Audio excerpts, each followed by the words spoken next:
पुण्यात्माओं, परमात्मा बताते हैं एक लेवा एक देवा दूतम और कोई किसी का पिता नहीं पूतम। ये ऋण संबंध जुड़ा एक ठाठा, अंत समय सब बारा बाटा। एक जैसे एक बच्चा, एक लड़का इतना लायक है, पिताजी तो दारू पीवे हैं और ताश खेले सारा दिन, बोल रहे तो लड़न न हो जा, और बेटा उसकी सेवा करता है, कमाता है, पिताजी शराब पीता है, तो वो पिताजी उस पुत्र से पिछले जन्म में लिया हुआ किया हुआ जो कुछ उसका अपना प्राप्त कर रहा है। एक बेटा ऐसा है, माता पिता कमा रहे हैं और वो गुटी लगाता है, जुआ खेलता है और पैसे को बर्बाद करता है। माता पिता रोते रहते हैं बैठकर, वो मानता नहीं है। तो पिछले जन्म में उस माता पिता ने उनका कोई ले रखा था, अब वो पूरा करके छोड़ेगा।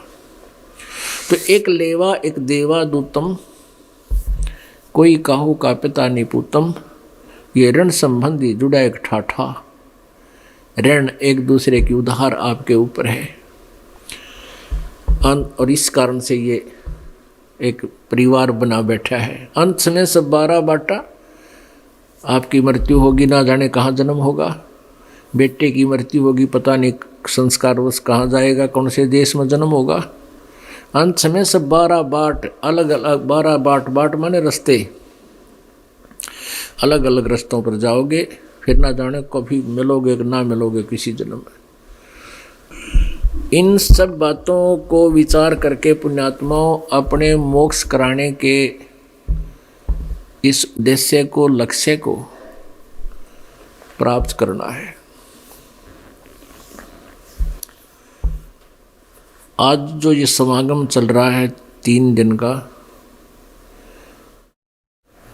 इसका वैसे तो हम महीने में 2 बार करते ही हैं, 3 दिन का। इसका एक विशेष उपलक्ष्य है कि इस दास को फाल्गुन की अमावस्या वाले दिन उपदेश प्राप्त हुआ था, गुरु जी से नाम मिला था। परमात्मा कहते हैं, जा दिन सतगुरु भेटियो वो दिन लेखे जान, बाकी समय गंवा दिया बिना गुरु के नाम। परमात्मा बताते हैं कि जिस दिन आप जी को पूर्ण संत से उपदेश प्राप्त हुआ, आपका वो जन्मदिन है, वो आपका हैप्पी बर्थडे है। बाकी जो हम पहले लोक वेद के आधार से बर्थडे मनाया करते थे, वो हमने अब नहीं मनाना।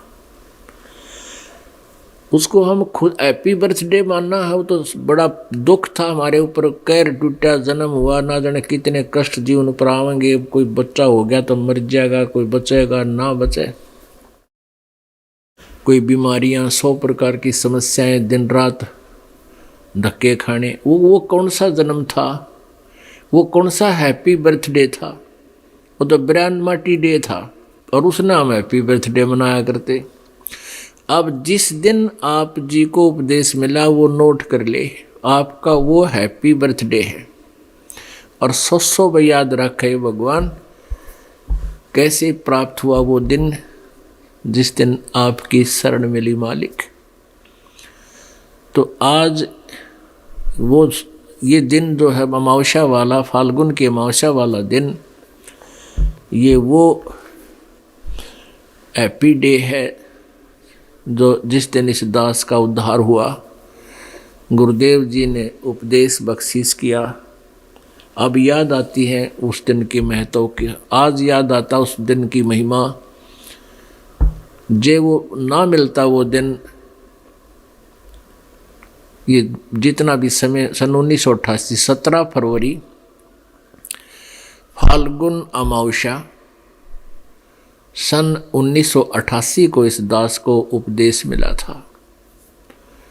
आज 23 वर्ष का हो गया ये दास। वैसे शरीर की आयु लगभग 60 वर्ष की होगी, लेकिन असली आयु इस दास की 23 वर्ष है। उससे पहले जो जीवन था वो मनुष्य का नहीं, पशु की तुल्य था। पशु भी वही कर्म करते थे, ये दास भी वही कर्म करता था। और जिस दिन से गुरु मिले हैं, उपदेश मिला है, उस दिन से हमारा जन्म है। एक उपदेशी परिवार की लड़की किसी अनुपदेशी परिवार में ब्याही गई, उनका संयोग हो गया। उनके गुरुजी उधर जा रहे थे, घर वालों ने कहा कि गुरुदेव आपकी बेटी वहाँ गई है, उधर से होते जाना। वो मानते नहीं हैं, उनको कुछ शिक्षा देना। तो वो गुरुदेव उनके घर चला गया। उस दिन न तो उसका पति था, न उसका ससुर, कहीं बाहर खेतों में गए हुए थे, किसी कामवश बाहर गए हुए थे। उस गुरुदेव ने पूछा, बेटी अच्छा उधर से क्या था कि उसकी सासू ने सास को काफ़ी कहने सुनने से 5-6 महीने पहले किसी संत से उपदेश ले लिया था। तो गुरुदेव वहाँ पहुँचा, उसने पूछा कि बेटी सासू है तेरी? और सासू वहीं बैठी। कहाँ जी? कितने वर्ष की है? कि 6 महीने की। 6 महीने की है मेरी सासू। अच्छा, और ससुरा? बोला ससुरा तो सही नहीं। और पति? बोला पति भी को ना। अच्छा, तो कहा बेटी मैं फिर आऊँगा, अभी तो मुझे समय है नहीं, फिर 1-2 दिन रुकूंगा, इन सबको प्रार्थना करूँगा और समझाएंगे। चला गया। अब वह बुढ़िया ने तो सींग पिना लिए और लगी लड़न उस लड़की के साथ। कितना शर्म नहीं आई, हमारी बेइज्जती करे, इतना बोलने का भी ना बेरा है। वरना 60 साल की औरत ने तो 6 महीने की बतावे, और ससुरा मार दिया, तने खसम मार दिया। उन्होंने कहा सही कोई ना। अब वो होगी कला शुरू। अब ऐसे होता जगत और भगत का न्यू बैरोस है, उनके सारे नियम और उलट होते हैं। अब बुढ़ा आया सामने, बुढ़िया ने तब होगी शुरू, फिर सारे प्रवचन सुनाने बोली किसी घर की आएगी या देख। मन्नत न्यू कहा 6 महीने की। इनके गांव में तारा था एक बाबा जी, और उन्होंने पूछा था तेरी सासू है कितने दिन की है? तेरी सासू है? नो बोली कोई सासू तो 6 महीने की है। मुझे तो 6 महीने की बतावे, और तन्ने तेरे बारे में कहती ससुरा तो मेरा सही को ना। और खसम न भी नो बोले अपने मेरे लड़का भी मार दिया इसने, तेनों को भी कोई ना।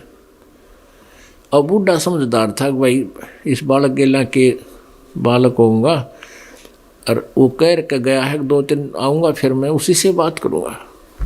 तो उस वृद्ध ने उसके ससुर ने जब वो आया संत, उससे पूछा महाराज जी इस लड़की ने बहुत गलत शब्द प्रयोग किए और हमने इस बात का घना दुख हो रहा है। अब क्या शब्द प्रयोग किए?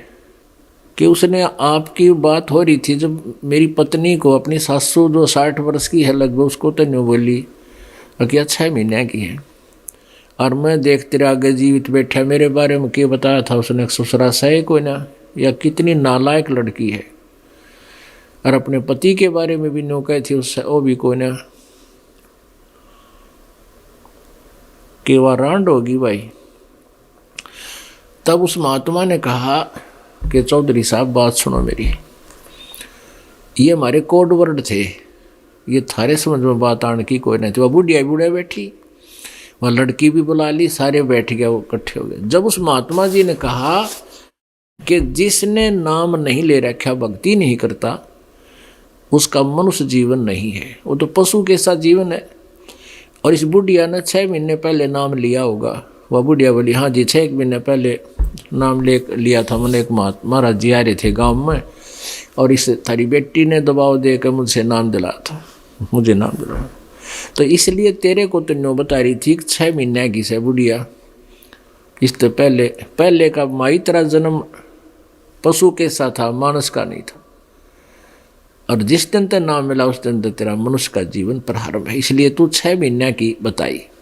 अच्छा महाराज जी मेरा तो गलती होगी, और मन तो बहुत गलत सलत बोल दिया बेटी ताई, अब कोई बात ना, बिना ज्ञान के ऐसे हो जाता है। और सुसर ने नाम नहीं ले रखा, इसलिए इसने नौका कि तो सहे को नहीं। तो बूढ़े के भी इस बात का असर हो गया, अक महाराज जी बात तो तेरी 16 ने काफ़ी ज्ञान समझा। तो उस सुसर ने भी नाम ले लिया, फिर पति ने भी उपदेश ले लिया।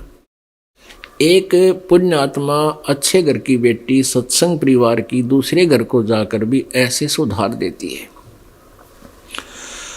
तो जिस दिन से आप जी को उपदेश मिला है वो आपका जन्म है, और बाकी का जो जीवन है आपका वो व्यर्थ गया। फिर भी कहते हैं जीना तो थोड़ा ही भला। कई बुजुर्ग ऐसे होते हैं, जब तक हमें उपदेश प्राप्त नहीं हुआ तब तक हमारा जीवन व्यर्थ होता है, और मानुष जीवन पाकर परमात्मा की भक्ति नहीं करते हैं तो अब ये पशु तुल्य जीवन बताया सतगुरु ने। तो गुरु जी भी पूरा हो। देखो परमेश्वर कबीर जी आते हैं, वो चारों युगों में अपना ज्ञान प्रचार करते हैं, और उस ज्ञान के अंदर दम होता है, बाकी ज्ञानों में दम नहीं होता। तो उस परमेश्वर के ज्ञान को आधार बना के ये नकली संत भी नाम देते फिरते हैं, उसी आधार से वो नाम ले लेते हैं, लेकिन उनको और लाभ कुछ नहीं होता नाम का, जो क्योंकि अधिकारी नहीं है। लेकिन इतना अवश्य हो जाता है कि उनके बताए अनुसार वो बुराइयों से बच जाते हैं। बीड़ी शराब मांस तम्बाकू अगर वो छुड़वा देते हैं उनका, तो उन पापों से बच जाते हैं। और ये समय आता है कोई बहुत लंबे समय के बाद, जैसे परमात्मा 600 वर्ष पहले आए थे, उसमें आप जी को उपदेशी बनाकर और आपकी बैटरी चार्ज करके आपको इतनी भक्ति करवाएंगे कि इस युग तक, अब इस पिछली पीढ़ी तक आप जी का मनुष्य जीवन चलता हुआ आ रहा है। और केवल आप जी को 5 नाम देकर गए थे वो। इन 5 नामों से 600 वर्ष पहले केवल 5 नाम दिए जाते थे। परमात्मा ने और नाम नहीं देते थे, और केवल कुछ एक पुण्यात्माओं को, जो विशेष आत्माएं थी, उनको ये सभी मंत्र दिए गए थे, लेकिन उनको आगे दान करने का आदेश प्रभु ने नहीं दिया था।